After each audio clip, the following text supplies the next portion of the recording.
Agreement ಎಲ್ಲ ಸರಿಯಾಗಿದೆ ತಾನೆ? ಅದೆಲ್ಲ ಏನೋ ಗೋಪಾಲ ನನ್ನ ನಿನ್ನಲ್ಲಿ. ಅಂದ ಹಾಗೆ ಆಡಿಟರು ಈ ವರ್ಷದ ಬ್ಯಾಲೆನ್ಸ್ ಶೀಟ್ ಕಳಿಸಿದ್ದಾರೆ. ಈ ವರ್ಷ ಬಿಸ್ನೆಸ್ ಅಲ್ಲಿ ನಮ್ಗೆ 10 ಲಕ್ಷ ರೂಪಾಯಿ ಪ್ರಾಫಿಟ್.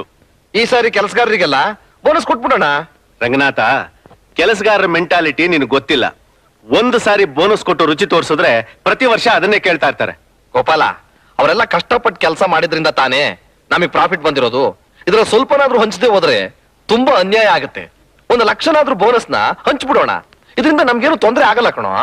ಸಂಸ್ಥೆ ನನ್ನೊಬ್ಬಂದೇ ಆಗಿದ್ರೆ ಆ ಮಾತೇ ಬೇರೆ. ನಿಮ್ದು ಪಾರ್ಟ್ನರ್ಶಿಪ್ ಇರೋದ್ರಿಂದ ನಿನ್ ಮಾತು ತೆಗೆದುಹಾಕಕ್ಕಾಗಲ್ಲ. ಮುಂದಿನ ತಿಂಗಳು ಹೇಗೂ ಮದುವೆ ಮುಹೂರ್ತ ಇಟ್ಕೊಂಡಿದೀವಲ್ಲ, ಆ ಸಮಯದಲ್ಲೇ ಕೆಲಸಗಾರರಿಗೆಲ್ಲ ಬೋನಸ್ ಹಂಚ್ಬಿಡೋಣ. ಮದುವೆ? ಯಾರ್ ಮದುವೆ? ಇದೇನು ರಂಗನಾಥ ಹೀಗ್ ಕೇಳ್ತಾ ಇದೀಯಾ? ನಿನ್ ಮಗಳು ಆಶಾನ ನನ್ನ ಮಗ ವಿನೋದ್ ಕೊಟ್ಟು ಮದುವೆ ಮಾಡ್ತೀನಿ ಅಂತ ಹೇಳಿದ್ಯಲ್ಲ, ಇಷ್ಟು ಬೇಗ ಮರ್ತ್ ಬಿಟ್ಯಾ? ಮರ್ತಿಲ್ಲ ಕಣೋ, ಜ್ಞಾಪಕ ಇದೆ. ಸರಿ, ಹಾಗಾದ್ರೆ ಮುಂದಿನ ತಿಂಗಳ ಮದುವೆ ಮುಹೂರ್ತ ಇಟ್ಕೊಂಡ್ಬಿಡೋಣ. ಮುಂದಿನ ತಿಂಗಳು ಬೇಡ ಗೋಪಾಲ. ಮದುವೆಗೆ ಯಾಕಿಷ್ಟ ಅವಸರ? ಈಗಲೇ ಏನ್ ಬೇಕಾಗಿಲ್ಲ ಅಂತ ಹೇಳ್ತಾ ಇದ್ರೆ ನಮ್ಮ ಆಶಾ. ಹೆಣ್ಮಕ್ಳು ಹೇಳದೆ ಹಾಗೆ, ನೀನೀಗ ಅವಳು ಹೇಳ್ದಾಗೆ ಕೇಳ್ತಾ ಇದ್ರಾಗತ್ತಾ? ಆಶಾ ಹುಟ್ಟಿದ 3 ತಿಂಗಳಿಗೆ ತನ್ನ ತಾಯಿನ ಕಳ್ಕೊಂಡ್ಲು. ತಾಯಿ ಇಲ್ಲದ ಮಗು ಅಂತ ತುಂಬಾ ಮುದ್ದಾಗಿ ಸಾಕ್ದೆ.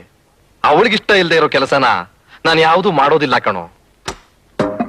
ಮಣಿ, ಸಂಪಂಗಿ, ನನ್ ಫ್ರೆಂಡ್ಸ್ ಬರ್ತಾರೆ, ಅವ್ರಿಗೆಲ್ಲ ಡಿನ್ನರ್ಗೆ ಏರ್ಪಾಟ್ ಮಾಡು. ಆಯ್ತಮ್ಮ. ಆಶಾ, ಓಹ್, ಏನ್ ಡ್ಯಾಡಿ ಎಲ್ಲ ಸೇರಿನೋ ಮೀಟಿಂಗ್ ಮಾಡ್ತಿರೋ ಹಾಗಿದೆ. ನಿನ್ ವಿಷಯನೇ ಮಾತಾಡ್ತಿದ್ವಮ್ಮ. ಮುಂದಿನ ತಿಂಗಳೇ ನಿನ್ ಮದುವೆ ಮಾಡ್ಬಿಡೋಣ ಅಂತ ನಮ್ ಗೋಪಾಲ ಹೇಳ್ದ. ಮಾರ್ಚ್ ನಲ್ಲಿ ನಮ್ ವಿನೋದ್ ಅಮೆರಿಕಾಕ್ ಹೋಗ್ತಾ ಇದ್ದಾನೆ. ಅವನ್ ಜೊತೆ ನೀನು ಹೋಗ್ಬೋದು ಅಂತ. ಏನು, ಫಾರಿನ್ ಹೋಗಕ್ಕೆ ನಾನು ಅವನ್ ಜೊತೆಲೇ ಹೋಗ್ಬೇಕಾ? ನನ್ಗಿಷ್ಟ ಬಂದ್ರೆ ನಾನೇ ಹೋಗ್ತೀನಿ.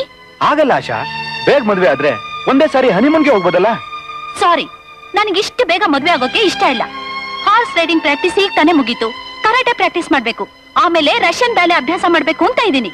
ಮದುವೆ ಆದ್ಮೇಲೆ ಅಭ್ಯಾಸ ಮಾಡ್ಬೋದು ಆಶಾ, ನಾನ್ ನಿನಗೆ ಪೂರ್ತಿ ಸ್ವಾತಂತ್ರ್ಯ ಕೊಡ್ತೀನಿ. ಏನು, ನೀನು ನನಗ್ ಸ್ವಾತಂತ್ರ್ಯ ಕೊಡ್ತೀಯ? ನನ್ನ ಸ್ವಾತಂತ್ರ್ಯ ನನಗಿದ್ದೇ ಇದೆ, ಅದನ್ನ ಯಾರು ಕೊಡ್ಬೇಕಾಗಿಲ್ಲ. ಅದನ್ನ ನೀನು ಜ್ಞಾಪಕದಲ್ಲಿ ಇಟ್ಕೊಂಡ್ರೆ ಸಾಕು. ಅಂಡರ್ಸ್ಟ್ಯಾಂಡ್? ಡ್ಯಾಡಿ, ನಾನ್ ಬರ್ತೀನಿ.